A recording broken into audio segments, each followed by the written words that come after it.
Hey, hello everyone, and welcome to our Project Cornerstone Middle School Social and Emotional Learning Curriculum training. This is the training for Module 1 of our curriculum.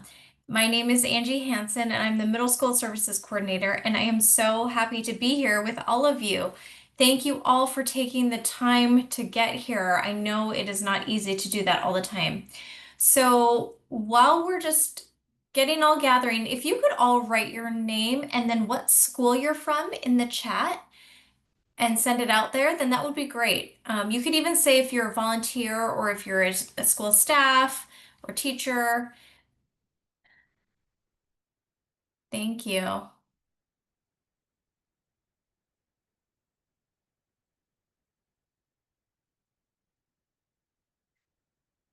Okay, we've got some coming in.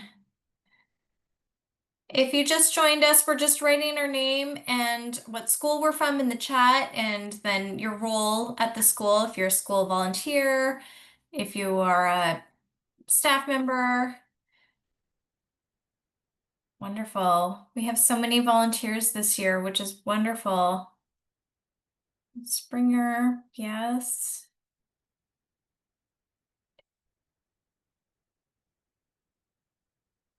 Thank you all for getting here.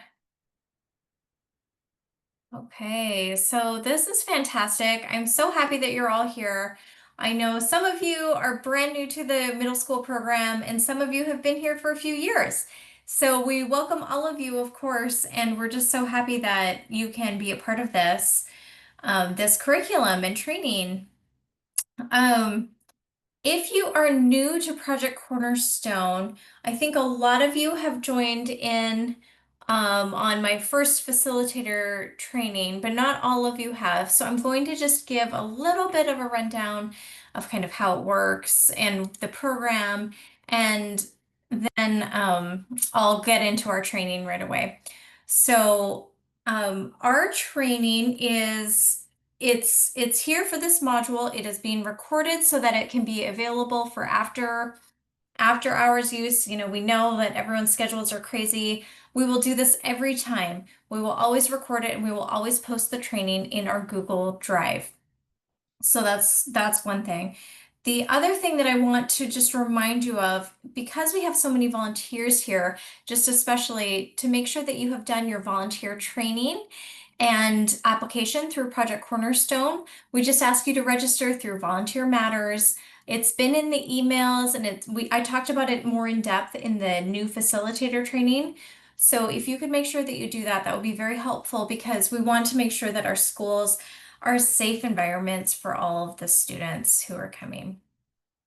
Um, if let's see here, I'm going to put you a little bit on the spot, but maybe Natalie or Rolly, one of you who has facilitated a few times, if you don't mind just saying hello and just something that you have enjoyed about facilitating Project Cornerstone over the years, I would love to kind of get a on the ground perspective there. Well, that's nice of you, Angie. You have a full toolbox that you always give to us. So I feel grateful to be a recipient of that. I think that's what I love about middle school is that you provide so many great tools, resources. You make it very simple and straightforward. And so that's the feedback that I get from my volunteers is I just take all the information you give us and forward that to them. So as far as that, I appreciate how organized the program is, but I've really enjoyed working with the middle schoolers. I did elementary school for like 6, 7 years, and I find that middle school is not so scary. They're just bigger, older kids in the same um, situation, needing social emotional skills, and it's fun. I like how there's activities, it's interactive, you can bring in your own personality. You got to make it fun, entertaining, or you lose them a bit, but you provide all those tools for us. So that's just my 2 cents. Well, thank you so much. You've been such an excellent volunteer over the years. Hi, I really. my name is Roli Mohan, and I'm with the Cambrian School District, leading Project Cornerstone for our Ida Price Middle School. I've been part of Project Cornerstone ever since my son, who's a seventh grader now, had started kinder. So it's been several years. and I've really enjoyed being part of the program. One is I feel like I benefited personally as a parent. So that was the side effect of being part of Project Cornerstone. But I loved going in the classroom and building connections with students. And I can see that now, because when I go to those elementary school kids are now in middle school, and they recognize me, and the teachers are like, wow, and they will go, Miss Rowley, hi. It just, I just love it, those connections. And I think that's the whole point of Project Cornerstone, right? The adult parent volunteers building a community besides just teachers and principal offering, right, that community to students. So I can see the point of um, parents being part of Cornerstone. And definitely I love being part of middle school. I didn't think that, elementary school, you can see what role Project Cornerstone has, social emotional learning, but by middle school, you're a little scared. You're like, what if we get eye rolls? What if this happens? What if that happens? But they are on board and the teachers are supportive. But more than that, the kids, which are not kids anymore, they're the youth, the tweens, they're very much on board participating in discussions. And I love it. I love it. Thank you, Rolly. And thank you for all your support, Angie. I feel like, you're there. It's just a mail away. So one email away. So whenever we need, and I did need over summer, I was asking you questions, and that support means a lot. Yeah, of course. Well, I'm here to support all of you. And I know that your journey and your participation in Project Cornerstone is going to look a little bit different. And I value all of you so much. So many of you are volunteers, so many of you are also school staff members, and I really hope that you find through using the curriculum, you're able to deepen the relationships that you are able to form with the kids. I always have so much gratitude to the teachers and the staff members, counselors who are there in the schools every single day. And we love the Project Cornerstone curriculum for its ability to kind of widen the discussion and the points of contact with your students. So I hope that you can find some of that as well. Thank you.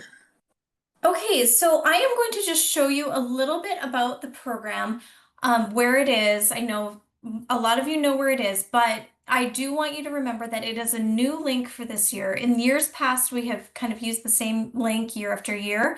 We're using a new link this year, largely because our curriculum is being updated quite extensively. And so we are currently only going to be having 1 year of curriculum available this year. And so this is our Google Drive where everything is housed. We have just the one module, 1 year of curriculum currently on here.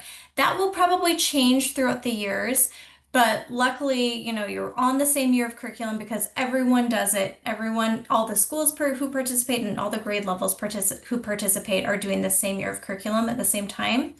So that's where we are here. And then our modules will get added to it. You'll see new modules pop up. They're always going to be there before our training date, usually for much further in advance, but just for right now, we have just the one module. And so this is where it is. And then you see all of the materials available to you that are right here in this folder. The slide deck right here is your lesson plan. That's what you go and you put out in front of the students.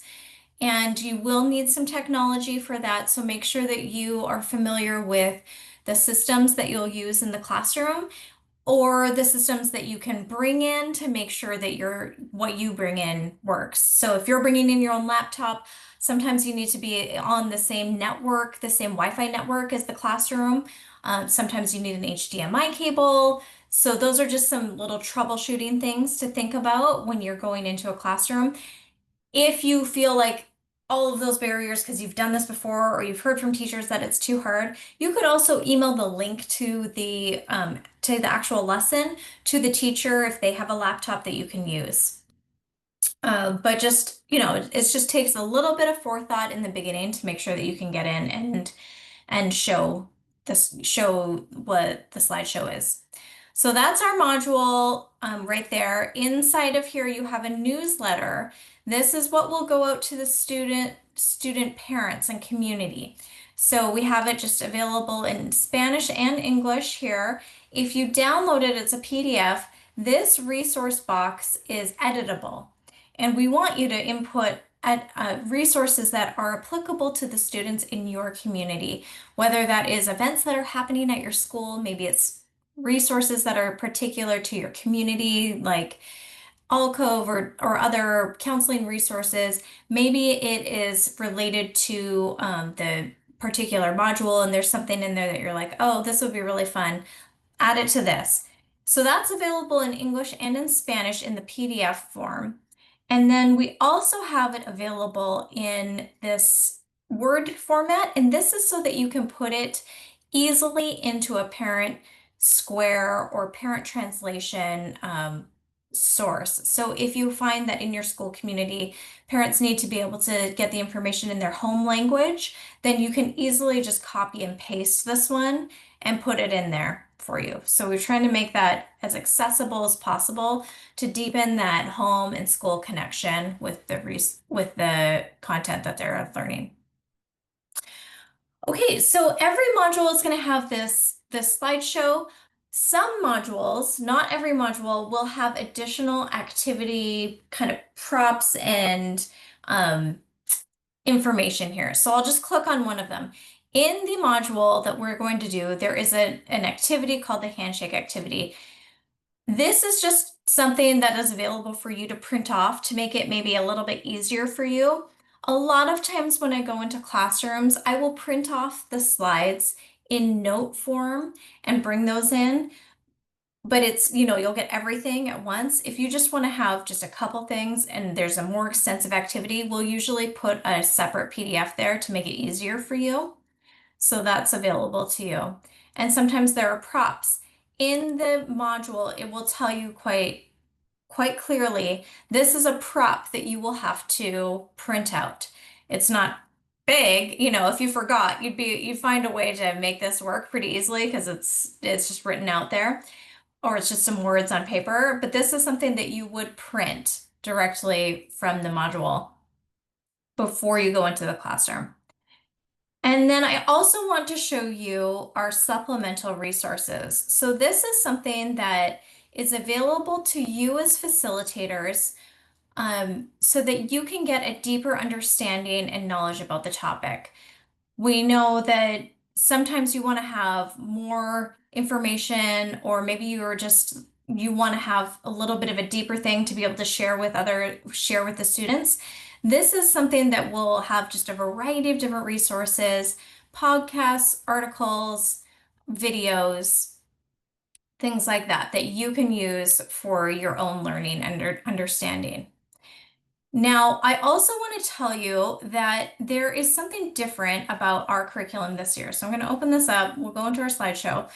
But one of the things that is different about our curriculum this year is, for licensing reasons, we have not been able to embed or share any video clips directly in the slideshow. So that is something that is different from years past. We know that students love the videos, and so it's kind of a heartbreaker for us a little bit. But for reasons of just licensing and copyright, we at Project Cornerstone cannot include them in our slide deck. That being said, you as an individual are able to come into your program and do your own thing, and we highly encourage you to. And this has looked like many different things over the years. People bring in their own stories, bring in their own pictures, even bring in their own videos. You are able to do all of that on your own, and we encourage you to. It just can't be it just won't be embedded in the slide deck for you. Does anyone have any questions about that? Okay.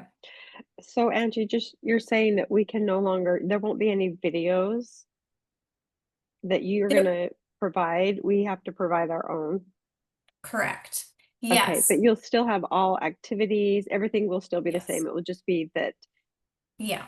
a video is omitted. There are no videos in the slideshow for you. Okay. Um, can I provide links to videos? So in the supplemental resources, you will see that that is a free resource that is available and it's not essential to the curriculum. You will see that there are some links in there. Some of those are links to things that are not forward, you would never put forward facing, and some of them are links to things that you might read and glean ideas from, and you might be able to include for yourself.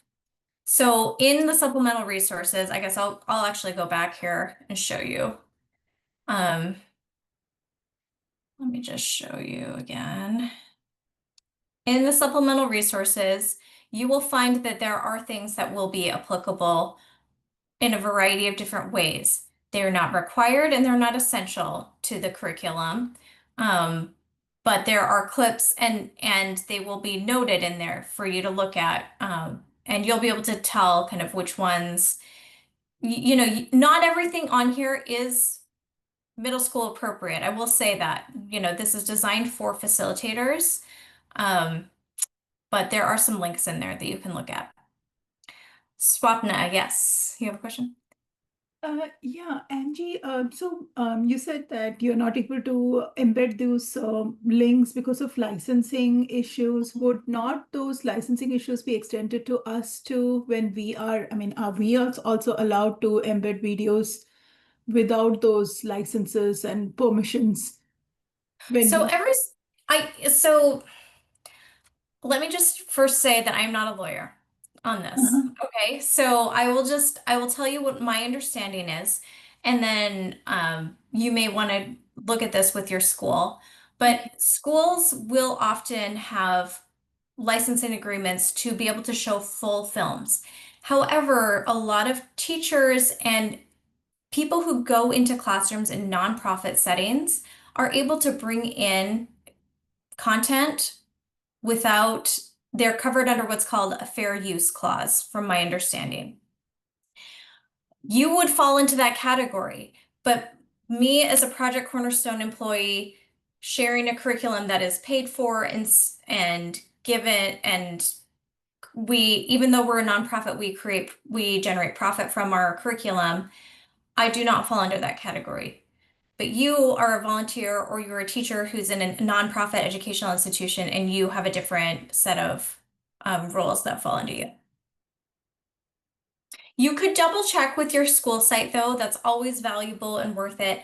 Um, the types of things that we're showing or that we would usually have in our content are very short. If you're familiar with what it's been in the past, what we've always had in the past has been very short. So we're talking like always less than 5 minutes of video content. It's always been available on YouTube. So it's things that are kind of already out there. Sometimes to show an entire movie, like if you were to show a Pixar movie from start to finish, you have to have a license to do that. Um, that doesn't generally apply to us and where we're at in this curriculum because we just can't show entire movies like that. There will be some video clips that will continue to be embedded because we have reached licensing agreements with the owners of the content. So some of the modules will have some clips, but not everything anymore, unfortunately. But I do want to assure you, these modules have tons of activities. They are very interactive. A lot of times we know that students like the videos, and so we always kind of tried to add something, but they were often supplemental. So we hope that you will find that there's just so much interaction that it's actually just one less thing for you to have to get through in the content. We find that our modules tend to be information packed. So now we're a little bit less, so it's a little bit less time. Okay, so our first module is on friendship part 1, and it's really about the art of conversation, and that's kind of what it's all going to be about. This is a very interactive curriculum, but you want to go into your classroom and kind of establish this norm of Project Cornerstone. So you want to kind of go in and create group expectations. If you're in a school that already has created those, that's great. You can use those instead, maybe just review them. But you just want to, if you, especially as a volunteer, are going in and this is your first time in the classroom, you're just trying to create this space where people will be treated with care and listening, and those expectations are in place so that they are not blindsided by them. So I'll just highlight a couple of things that you'll want to watch, want to make sure that you touch on with students. One of them is to always actively listen and participate. Of course, that's what's going to make these lessons the best. If students are using stories, which we do encourage because there's so much learning in stories, we always encourage a no name policy, which simply means that if a student wants to share an example of something that's happened to them, they would say my friend or someone in my life instead of using a name. And that makes it a safe space for everyone involved because we don't want to be putting identifiers out there. So with Be Responsible, we talk about a concept called share the error, and sharing the error means giving some, sharing the error, and then also putting your words out into the air, and then also creating space for others to also have air time. We like to use I statements, so I feel, I believe, things like that to help them make sure that they're not using blaming language. And then be safe. We do ask them to follow directions, and then of course to keep their hands and feet to themselves, which I will note only because we will be talking about that in our next activity. So when you go in, you kind of go in, and then this is what it's all going to be about. It's about the art of conversation. So we're talking about icebreakers first. I think probably students have a negative association with the term icebreaker because sometimes they get asked to do icebreakers in their classrooms and everyone's like, oh no, I have to do this. But help them know that the term icebreaker is it's a term of getting people to relax in a social situation and how to kind of start a conversation with someone.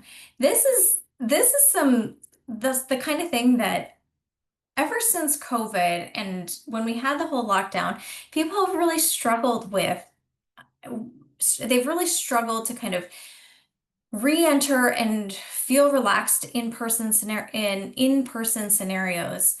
And we're still working on it as a society. And so when we are here with the kids, we're trying to help them feel like they have tools in their belt so that when they go into new situations with new people, without phones and without devices, they are able to start and maintain conversations with with people around them. So we're going to talk about that, and then we're going to also talk about nonverbal communication and how other aspects of communication besides just the words we say can affect our conversations and have meaning in the world around us. So the first thing we will do is a handshake activity. So this handshake activity is very interactive, and we want everyone to get up and be moving around. That's the whole point of this. So it's going to be a little bit hard for me to explain because I don't have a partner to show you the handshakes, but I'm going to do my best to show you here. So the first thing that you're going to do with this handshake activity is create a call and response cue. So this is kind of teaching in the classroom basics here. And I love that we're starting this whole year with a call and response because this is something that you might use for the rest of your time teaching. But it's especially important in this activity because the idea is to get people up, talking, moving. It will be loud, and you have to be able to call them back very quickly so that you can give them the next set of instructions. So you're going to create a call and response cue. I'm going to give you an example of one and also tell you that you can choose whatever you want. There's actually some really fun call and response cues out there. So if you have something that you know that you work, I'll give you a few pointers on what you want to look for. But here's the one that we're going to do. So we're going to do this. If everyone's out there talking, what you're going to do is you're going to teach them this. You're going to say, I'm going to give you a call, and it's going to be this. everybody freeze, freeze. And once they hear that, then what their job is to clap twice and put their hands on their head. So you will say, everybody freeze, freeze, and the students will go, okay? So we have a couple different things with this call and response. Number one, it's not just one word. You want to give them a little bit of phrasing because it takes a little bit of time to be able to hear the teacher. And I love that this one has a little bit of a repetition to it. So it's everybody freeze, freeze. And then you're giving them something to do with their hands. And so the expectation is once we have our hands on our head, our mouths are also quiet and we're turning and facing the speaker. So if you're going to come up with your own call and response, come up with something that just has a little bit of length to it. It doesn't have to be a long one, but you don't just want freeze because you want to give people a little bit of time. And then even better is if you can give them something to do with their hands so that it kind of calls attention and puts everyone in the same place. Does that sound good?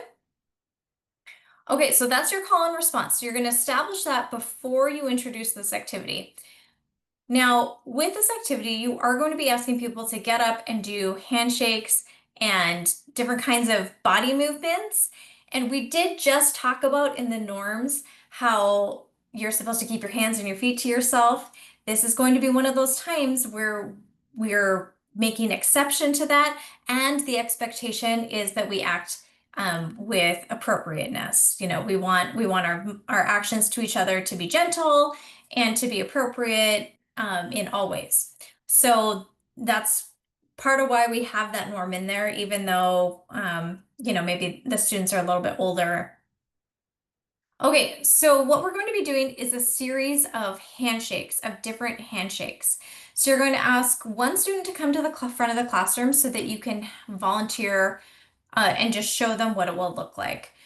So what you want to do is model introducing yourself to the student or to whoever it is, and then you do your handshake together. So I say, okay, come to the front and say, hi, my name is Angie. And they'll say, hi, my name is Joe. And then you'll do fist bump. And that's it. So that could be your very first handshake there. So if that were your first handshake, then you would say, okay, now you're going to go out, find someone in the classroom, and you're going to introduce yourself to them, and you're going to do a fist bump. So again, you want to set expectations. So you're going to give all these instructions, but the best thing you can do is to say, when I say go, you will go and do these things. So you're setting this expectation of be ready for when it's time for the leaving and the chaos, but you don't do it until I've given you all the instructions. So when I say go, find a partner in the room and introduce yourself and give them a fist bump. Okay? And so that won't take very long. It'll take just a few seconds. So you'll do that. They'll say go. Everyone will go up. They'll find someone else, introduce themselves, do a fist bump. And once you've kind of seen that's happened, there'll be noise there. You're going to use your call and response and say, everybody freeze, freeze. Okay, so now what you're going to do is you're going to have someone else, just another person in the class, come up and you're going to demonstrate another handshake for them. So I have a bunch of different options for you. They're listed in the activities in the notes in the module. There are also 2 links to different YouTube videos that are kind of showing a whole bunch of examples of handshakes.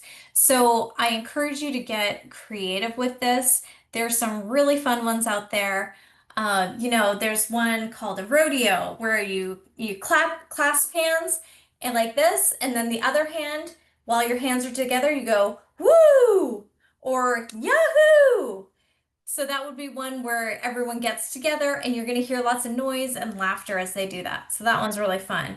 You could teach them a traditional handshake. You could teach them how to look someone in the eye, to firmly place their hand in someone's grip. and to get, what it takes to have a good solid handshake there. You could teach them that.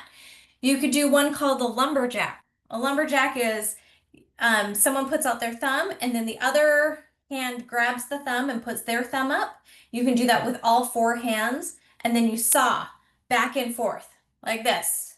So that would be one that you could demonstrate. And you could say, okay, everybody freeze, freeze.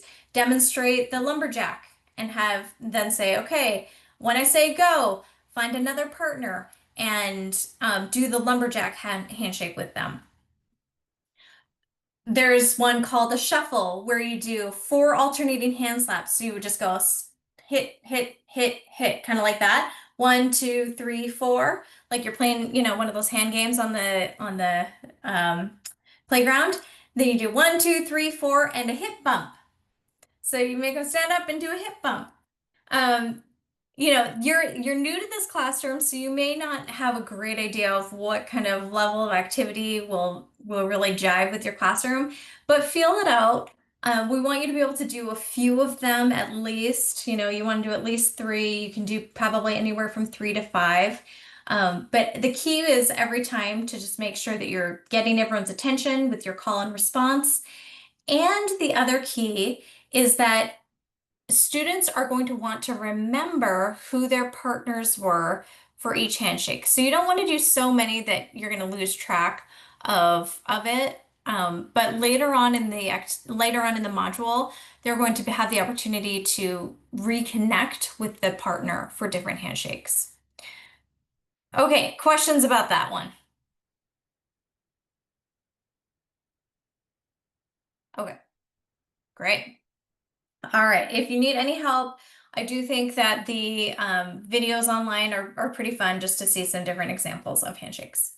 So that's going to be your handshake activity. So once you get everyone back seated in, you're going to just say, we're going to take it to the next level. Now that you've had some experience meeting new people and introducing yourself, we're going to talk about how to initiate a conversation.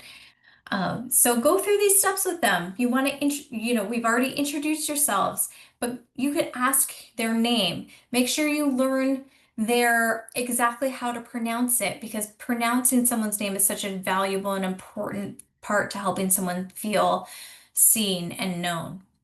If your school is a school that is also including preferred pronouns, then this is a good place to do that. But that would be something that for you to discuss with your school. You can then ask a question or make a kind comment. So in this scenario, we're going to talk about breaking the ice. We're doing something really surface level. So give them some ideas of topics like sports, classes, hobbies, movies. But we're going to try to maybe avoid some conversation topics that might make someone uncomfortable. Things like, politics or religion, deeply personal things. Those are such valuable conversations to have once you know someone a little bit better. We're talking right now about those surface level things. So then the step 3 is follow up with a question. So you want to get them talking. The whole point of this is to really learn about someone. So asking open-ended questions and showing that you're really engaged with what they're saying. And then listening. So we want to teach them how to be active listeners, giving your full attention to whoever's speaking, concentrating, and refraining from judgment when possible. Okay, so this is a great place for you to do another demo. These are middle school students. You want to kind of bring the humor where you can. So it's like if you go up and you try to initiate a conversation with someone that's like, "Oh, hey, what's up? Did you run in gym today?" Yeah. You can kind of demonstrate like how asking closed-ended questions with no follow-up are just not ways to kind of further conversation with someone else. So here's some examples. This is a place where I think that you want to involve your classroom in discussions, in a discussion about what kinds of questions, what kinds of follow-ups are good for topics like this. So with this first example, what elective are you taking this year? Great question to ask someone. they might just answer with one word. They might just say, wood shop and French. The conversation could die there unless you are good at following up with questions. So what's a good follow-up question for that? So see what your class can give you in terms of follow-up questions. You want to get lots of different ideas out there so that the students feel like they have things to offer. There are some examples in the notes section of this, but it's like, what electives are you taking with here this year? Oh, cool. What's the best part of that class? Oh, tell me about that teacher. I love, and then you can add little comments in that give them something to respond to as well. Um, okay, so there's some examples here, but go through these with your class so that they can have tools in their toolbox. You know, they feel like they've been taught how to ask a decent follow-up question or a follow-up comment, and how to go further with that. So then you're going to have them practice. So what you're going to do is give them just a little bit of detail. You know, you're going to meet up with other people and you're going to follow these steps. Show interest in the other person. Be an active listener, which means avoiding interrupting and the speaker and focusing on them. Sometimes in conversations, we've all been here, we're thinking about what we're going to say next. The best thing you can do is to pay attention to what that speaker is saying, because that will teach you what you should say next. You can respond to what they're saying. And then also just think about considering time and place and starting a conversation when you have the time to hear other people. So, you know, all conversations are not to be had in the same places, right? There are times and places where you can get deeper. There are times and places where you can even ask more follow-up questions. We're talking right now about a scenario where you are going to be able to ask more questions and get more attention, give more attention to. So for this activity, you're just going to have people get paired up with the people that they already met with their fist bumps or their logger handshakes or their whatever handshakes you do. So you'll just say, here's an example what you might say. When I say go, find your fist bump partner and practice initiating a conversation. That's okay. So then you would send everyone to go and do that. Give them just a minute or two, not very long. Just give them about a minute to do and go and have a conversation with them. Then you would use your call and response. Everybody freeze, freeze. Okay, now find your rodeo partner and start a conversation. So then you say go. Everyone goes and finds their rodeo partner and starts another conversation. So then you continue to do that. You do it maybe 3 times. You probably want to allow about 5, maybe 7 minutes tops for this activity. So just they can go around and try to see how they're engaging with the people around them, and you can go and kind of assist with having deeper or more detailed follow-up questions.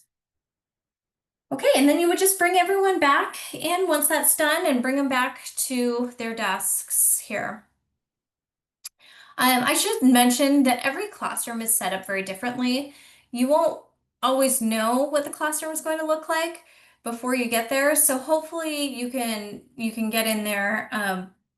None of these activities require like a big circle or anything like that. You should be able to make it work just working around desk groups and everything else.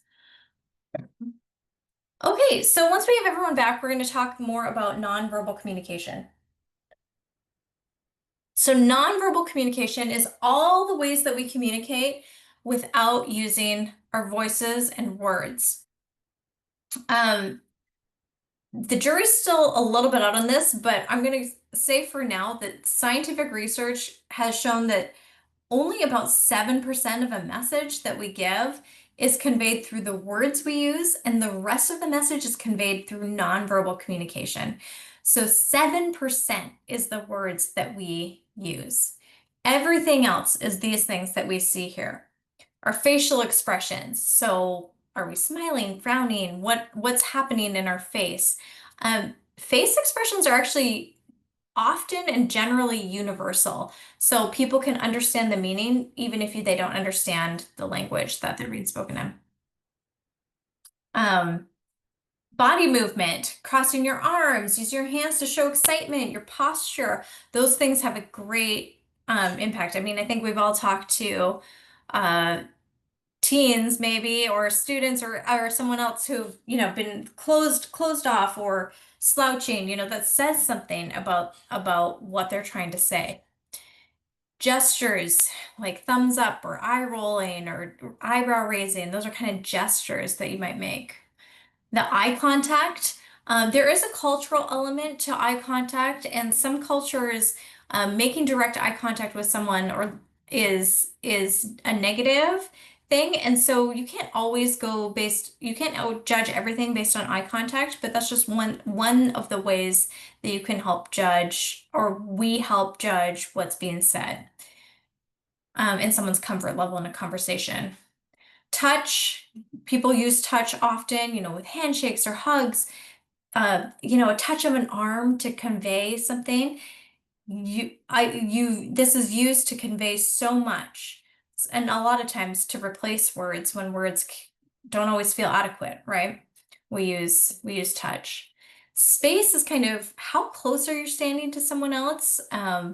Proximity sends a message. Even how close you are, like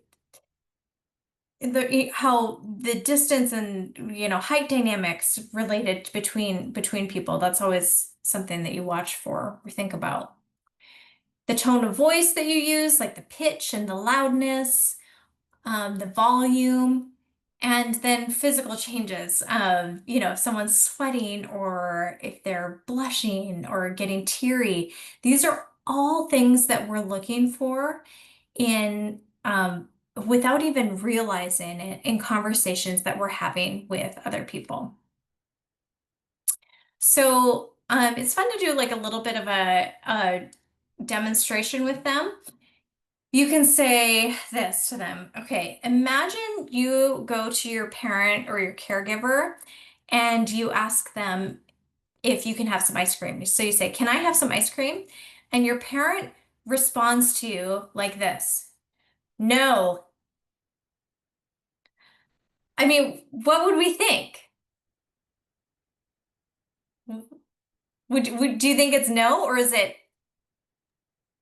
Yes. It's a It's a yes. yes, right? I think generally we think that is a yes because we see the thumbs up, we see the face, we see the actions, we hear the word no, so there's a dissonance there, but we get so much more from these nonverbal communication tools that we have. So that's just something for them to think about there. So you will play a game with them next. The game is going to be emotion charades. So this is one of the things that has a prop in your toolkit there. It is just a list of words, emotion words here. Before class, you want to print this out and then cut them up. And then you'll want to bring something or maybe just grab something in the class. I have a hat that I found, you would put these all in there.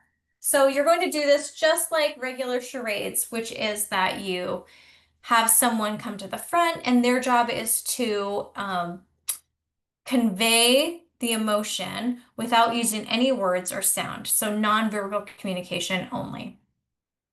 So for this activity, you do kind of want to use people who volunteer themselves. You probably don't want to just call on someone without their knowledge. You want to encourage people to volunteer to do that. And you could give an example of one, try to do an example of one that isn't in here. But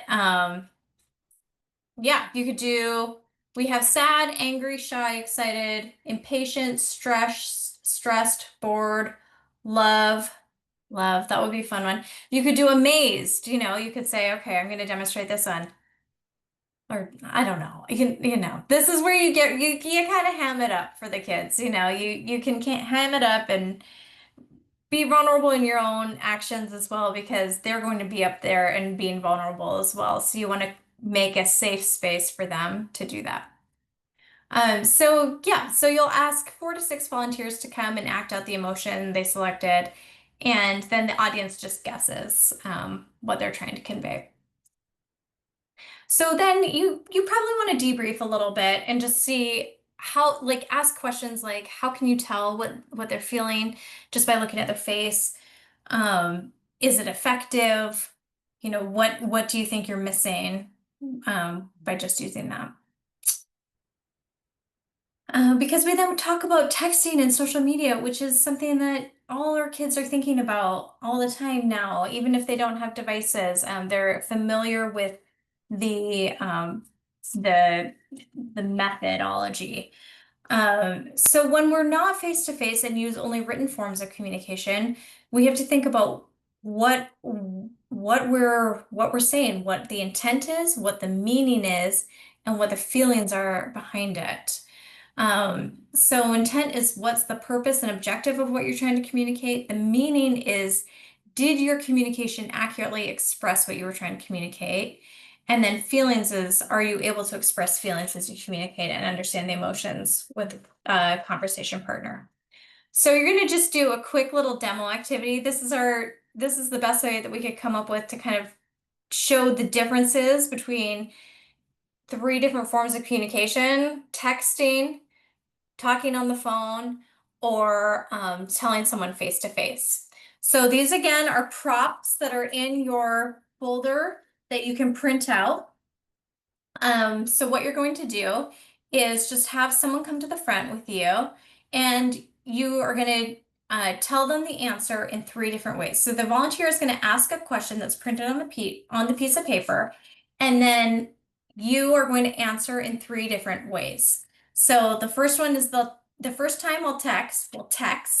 The second time they'll call, and then the third time will be like a face to face.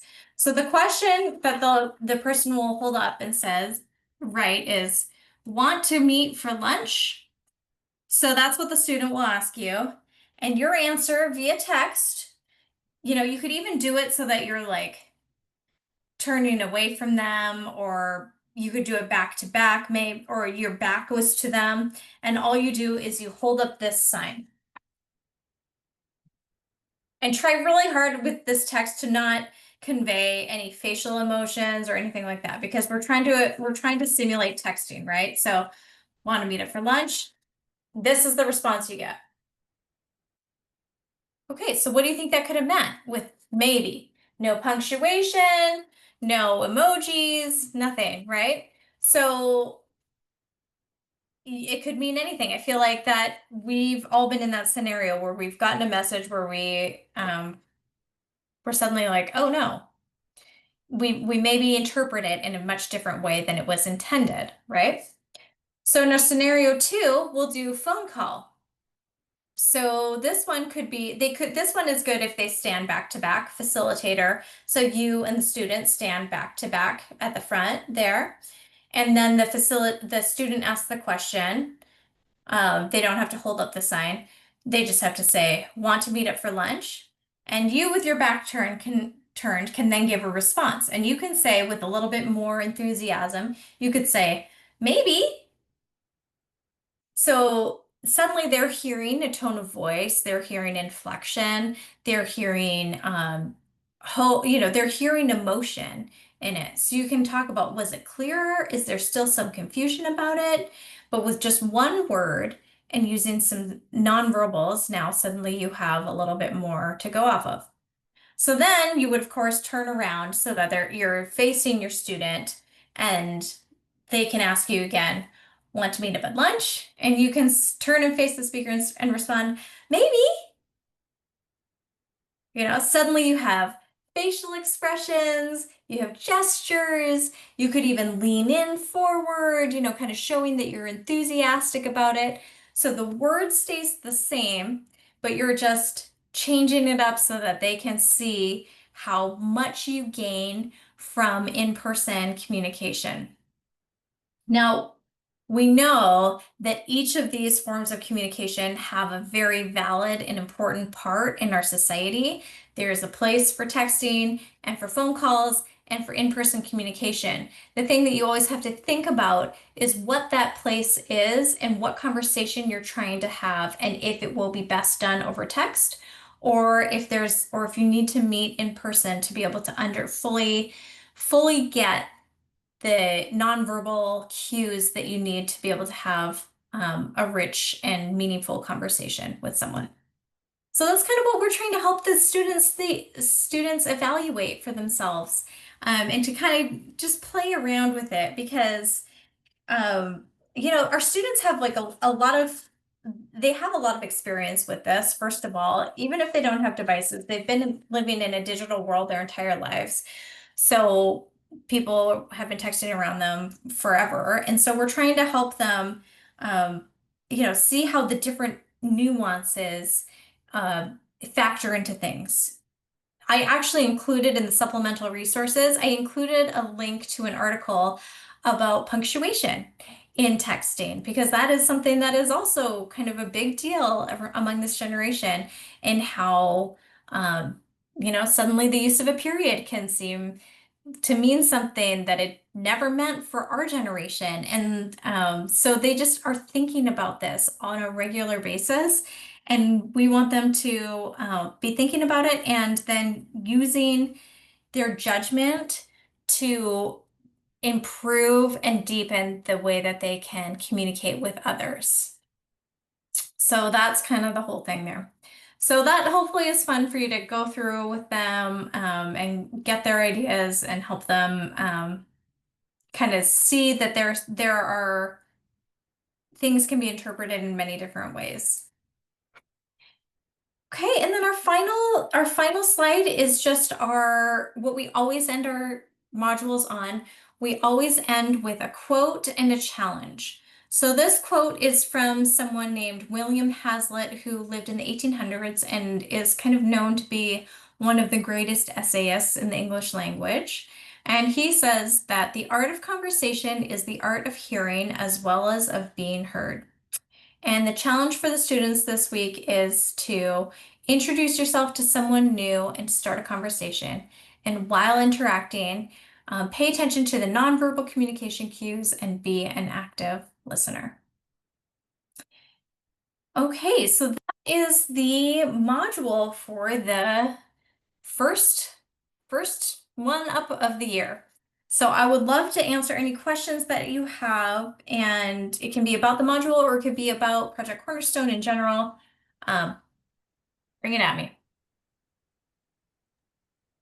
Andy, thank you so much for this introduction. It's really, really helpful. So Yeah, for you're me, it's extremely helpful because I'm transition from the elementary school is reading the book, and then Mhm. transition to middle school. It sounds like the format you will be using more about the slides, and then a lot of activities engage, Mhm. so help them engaging. I think it's really a new window for me to look at how effectively deliver messages. It's really helpful. Thank you. That's great. Yeah, it is different. You'll find similar concepts and themes from ABC to here, but we're just trying to do it in a more developmentally appropriate and relevant manner. So that's our goal. I saw a question in here as if you need to, or if you can give the kids a heads up on the next lesson. Sure, you're welcome to. The 3-year sequence of curriculum has been emailed to all of you, so you can see what that is. There's not a slide for that. We haven't traditionally included that. We find that these sessions tend to go really fast. So more than anything, we hear that they don't have time for everything. So that would be your judgment call. I think if you were going to introduce something, it would be very quick. But yes, please do. Yes, Sophia. Hi, Angie. Thanks for the training. May I know, based on your experience, how long does it take to deliver this material? Like Yeah, ballpark? Yeah. we recommend about 45 minutes. If you can get 45 minutes, that would be ideal. Mm-hmm. We know that every school has a different length of period time. So if you're getting one full period, we've seen it range from anywhere from like 35 minutes to an hour kind of thing. Um, if you're if you're pushed towards the 30-minute mark, you will probably have to make choices about what you can and cannot do and what you can and cannot include. Sometimes there have been classes where you've been able to get 2 periods. For particularly dense modules, you've been able to get 2 periods, but they were really designed to be done in one. They're not designed to be done in two, so it's a little easier for you if you're able to just do it in one. Okay, I got a follow-up question. So on the Colton challenge, do we give them a challenge? Do we check back somehow? Like, Yeah, so that is definitely something that I've seen done and worked really well is when facilitators come back and say, "What was your challenge? How did you following up with it?" Um, I know that some facilitators will kind of tie a reward of some sort to the students who demonstrate their challenge. Or are able to talk about how they implemented that challenge. But we don't put a ton of emphasis within the actual slides that I give you. That's something that you would kind of do on your own, depending on how much time you have and what you can see works. But I love it when that does happen. And especially if you are a teacher or a counselor who's always in the classroom and you're able to follow through. Those are times when it's beneficial for the people who are on campus a lot, and not everyone is in that scenario. So you just have to yeah, come and do it next time. thank you. Yeah, of course. Okay, Carmen, I see your question. Do I have pre and post surveys to measure SCL growth? No, Carmen, I do not have a pre-survey to measure growth. We do a post survey where we quiz or we question the students on what they have learned throughout the year, but we do not do a pre-survey. And I believe that you did it last year for some modules, and I loved it that you did that, and I fully support that. Thank you. Yes, of course. Thanks, Carmen. Mhm. Okay, any other questions? Okay, Thank you, Angie. Okay. I'm just going to give 2 announcements. The first one is that we have our Asset Champions nominations are open. So these are awards that come from Project Cornerstone, and they are meant to honor people, places, schools in the community that are doing good to help youth in the community. So that link has been sent out to you. We highly recommend it if you know people or if you think your school is doing a great job. It really bodes well for morale in a lot of places. So we encourage you to do that. And the last one is that SLC applications are open. They might be closing very soon, but we do have a student leadership council for high school students. So if you know any high school students who love leadership and want to learn more, then that's a great place for them to go. But that's everything. I'll stick around for a little bit longer if anyone wants to stay on and ask any questions, but we're at time, and I appreciate everyone who has been here. Thank you, Angie. Thank you. Okay, Thanks, bye-bye. Angie. Appreciate it. Thanks so Bye. much. Great to see you all. Thank you, Angie. See you next time. Bye-bye. Bye-bye.